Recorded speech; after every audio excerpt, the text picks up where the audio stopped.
Welcome to Ruchika maths class. आज हम करेंगे एक्सरसाइज 8.1 क्वेश्चन नंबर 7। देखिए, सबसे पहले हम स्टेटमेंट रीड करेंगे। A B C D is a trapezium. Trapezium क्या होता है बेटा? मतलब क्वाड्रिलेटरल, कोई भी ऐसा क्वाड्रिलेटरल जिसका एक पेयर पैरेलल हो तो उसको हम बोलते हैं trapezium. In which A B is parallel to C D. इसमें देखो आपको क्या गिवन है कि जो ए बी है वो किसके पैरेलल है? सी डी के। And A D is equal to B C. आपको क्या गिवन है कि जो ए डी है वो किसके इक्वल है? बी सी के। ये दोनों साइड्स आपको इक्वल गिवन है। शो दैट एंगल ए, मतलब ये वाला angle A is equal to angle B. आपको प्रूव करना है कि जो एंगल ए है वो किसके इक्वल है? एंगल बी के। इसमें देखो मैंने क्या किया है, मैंने कंस्ट्रक्शन की है कि मैंने जो सीई लाइन है वो एडी के पैरेलल मैंने कंस्ट्रक्शन की है।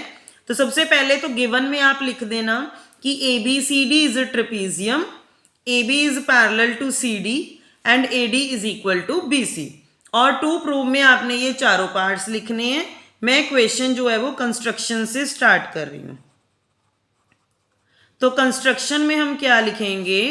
Draw line EC parallel to AD.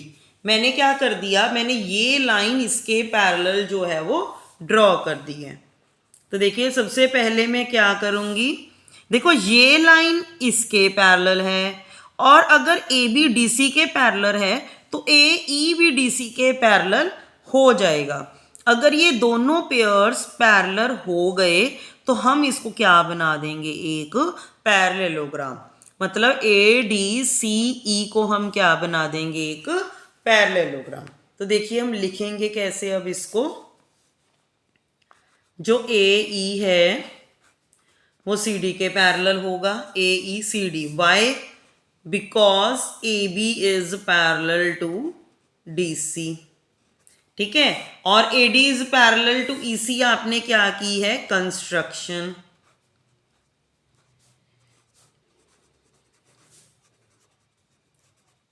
If both pairs are parallel then it is a parallelogram.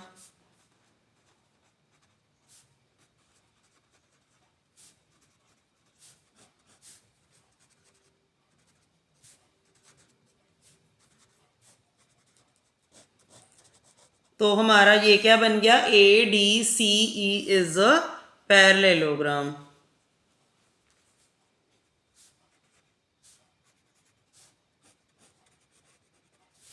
अब ये हमारा एक पैरेललोग्राम बन चुका है। अब आपको पता है, अब मैंने देखो इसको पैरेललोग्राम प्रूव क्यों किया, अब देखना अब ये यूज होगा, फिर आपको समझ आएगा कि मैंने क्यों बनाया है इसको पैरेललोग्राम। देखो पैरेललोग्राम की ऑपोजिट साइड्स क्या होती हैं? इक्वल। मतलब एडी किसके इक्वल है? ईसी के। बट आपको गिवन है कि जो एडी है वो बीसी के इक्वल है, तो फिर बीसी किसके इक्वल हो जाएगा? सीई के। देखो कैसे लिखेंगे, जो एडी है वो इक्वल हो गया ईसी के। इसका क्या रीजन लिखेंगे? Opposite sides of parallelogram. But जो एडी है वो किसके इक्वल है? बीसी के गिवन। ठीक है, देखो एडी एडी है तो देयरफॉर ईसी किसके इक्वल हो गया? बीसी के। क्यों? Equals are equal to each other, हमने एक्सियम भी पढ़ा है। तो अब यहां पे देखो कि अगर ईसी जो है वो बीसी के इक्वल हो गया तो जो ये वाला एंगल है, देखो ध्यान से, जो ये वाला एंगल है ये, तो 1 किसके इक्वल हो जाएगा? 2 के। क्यों? Equal side has equal angle opposite to it. देखिए वो एक प्रॉपर्टी है ना, देखो मैं यहाँ पे आपको ड्रॉ करके समझाती हूँ कि आइसोसेलेस ट्राइंगल प्रॉपर्टी होती है कि अगर एक ट्राइंगल की दो साइड्स इक्वल होती हैं तो उसके ऑपोजिट एंगल्स भी क्या होते हैं? इक्वल। जैसे इसका ऑपोजिट एंगल ये हो गया, इसका ऑपोजिट एंगल ये हो गया, तो इस प्रॉपर्टी को बोलते हैं equal side has equal angle opposite to it. तो देखिए ऐसे ही जब ये साइड इसके इक्वल हो गई है तो 1 किसके इक्वल हो जाएगा 2 के। तो हम यहाँ पे क्या लिख देंगे, देयरफॉर 1 किसके इक्वल हो गया 2 के। इसमें क्या लिखेंगे, equal side has equal angle opposite to it. ठीक है जी। अब देखो बेटा ध्यान से, यहाँ पहले डायग्राम में समझा रही हूँ। अब आपको पता है कि जो पैरेललोग्राम के एडजेसेंट एंगल्स होते हैं वो हमेशा सप्लीमेंट्री होते हैं। जैसे 3 + 2 का सम 180। अब एडजेसेंट क्या होते हैं, जैसे ए और ई एडजेसेंट हैं, ए और डी भी एडजेसेंट है, डी और सी एडजेसेंट है, सी और ई एडजेसेंट है। तो कोई भी एक पैरेललोग्राम है उसकी एडजेसेंट एंगल्स का सम 180 डिग्री होता है। मतलब एंगल 3 + एंगल 2 180 है, और एंगल 1 + एंगल 4 ये भी 180 है, लीनियर पेयर। तो देखिए कैसे लिखेंगे, पहले हम एंगल 2 + एंगल 3 180 है। क्यों, क्योंकि जो एडजेसेंट एंगल्स हैं, ये दोनों एडजेसेंट एंगल्स हैं पैरेललोग्राम के, वो क्या होते हैं, supplementary. Adjacent angles of parallelogram are supplementary. Supplementary means 180 degree. ठीक है। और 1 + 4 ये भी 180 डिग्री है, लीनियर पेयर। तो 1 + 4 क्या हो गया 180 डिग्री। क्यों, इसका क्या रीजन लिखेंगे, लीनियर पेयर। देखो अगर 2 + 3 180 डिग्री है, 1 + 4 180 डिग्री है, तो फ्रॉम 1 and 2 इस इक्वेशन को आप 1 नाम दे दो और इस इक्वेशन को 2 नाम दे दो। तो क्या लिखोगे, फ्रॉम इक्वेशन 1 and 2 जो 2 + 3 है वो किसके इक्वल हो जाएगा 1 + 4 के। और अभी आपने ये ऊपर प्रूव किया था कि 1 किसके इक्वल है 2 के, तो 1 किसके इक्वल है 2 के, but angle 1 is equal to angle 2। क्यों, यहां पे लिख देना प्रूव्ड अबव। तो अगर 1 2 के इक्वल है तो 3 किसके इक्वल हो जाएगा 4 के। तो मतलब एंगल ए जो आपका फर्स्ट पार्ट था वो प्रूव हो गया, क्योंकि आपने एंगल ए को 3 नाम दिया था और एंगल बी को आपने 4 नेम दिया था। तो फर्स्ट पार्ट हमारा प्रूव हो चुका है। अब है second part, C is equal to D.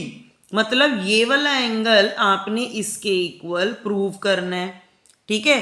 तो देखो अब आपको पता है कि जब ये दो लाइंस पैरेलल हैं तो इनके इंटीरियर एंगल्स का सम 180 डिग्री होता है। तो ये भी एक प्रॉपर्टी है, इसको हम को इंटीरियर एंगल्स भी बोलते हैं, कि जो एंगल्स दो पैरेलल लाइंस के अंदर बनते हैं उनका सम हमेशा होता है 180 डिग्री। मतलब एंगल 3 + एंगल डी का सम 180 है, और एंगल 4 + एंगल सी इसका भी सम 180 डिग्री है। तो मैं ऐसे लिखती हूँ, angle A + angle D is equal to 180 degree. Why, co-interior angles. और angle B + angle C is equal to 180 degree co-interior angle. देखिए मैं लिख रही हूं अभी यहां पे angle A, second part prove कर रहे हैं, angle A + angle D is equal to 180 degree, और angle B + angle C is equal to 180 degree. इसको 1 लिख देना, इसको 2। इसका ब्रैकेट में रीजन भी लिखेंगे, क्योंकि जो ए बी लाइन है वो डी सी के पैरेलल है, तो इसलिए ये कौन से एंगल बन रहे हैं, को इंटीरियर एंगल्स। ठीक है जी। को इंटीरियर एंगल्स का सम कितना होता है 180 डिग्री। तो देखो अब a + d भी 180 है, b + c भी 180 है। इसको इक्वेशन 3 दे देते हैं, क्योंकि पहले 1 और 2 तो हमने ऊपर ले लिया था ना, तो 3 and 4 लिखेंगे। तो फ्रॉम इक्वेशन 3 and 4 जो एंगल a + d है वो किसके इक्वल हो जाएगा b + c के। और अभी आपने फर्स्ट पार्ट में प्रूव किया था कि जो एंगल a है वो किसके इक्वल है b के, but angle a is equal to angle b proved in part 1। ठीक है। तो देयरफॉर एंगल c किसके इक्वल हो गया डी के। देखिए अगर ए बी के इक्वल है तो सी किसके इक्वल हो जाएगा, डी के। अब है हमारा थर्ड पार्ट। थर्ड पार्ट में देखो क्या करना है, पहले डायग्राम से समझेंगे। ट्राइंगल ए बी सी कौन सी है, देखो ए बी सी ये वाली, ये जो ट्राइंगल है ए बी सी आपने कॉन्ग्रेंट करनी है बी ए डी के, इसके, ठीक है।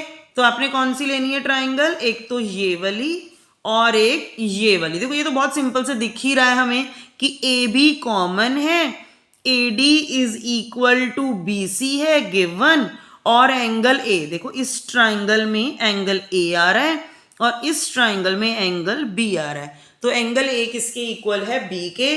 तो देखो एस ए एस से ट्राइंगल्स क्या हो जाएंगी, कॉन्ग्रेंट, ठीक है। अब मैं आपको लिख के दिखाती हूँ कि इसको कैसे लिखना है। देखिए अगर आपने साथ साथ में डायग्राम देखना है तो मुझे फिर मैं यहाँ साइड पे लिख देती हूँ ताकि आपको डायग्राम भी दिखे साथ साथ में, तभी आप इसको लिख पाओगे।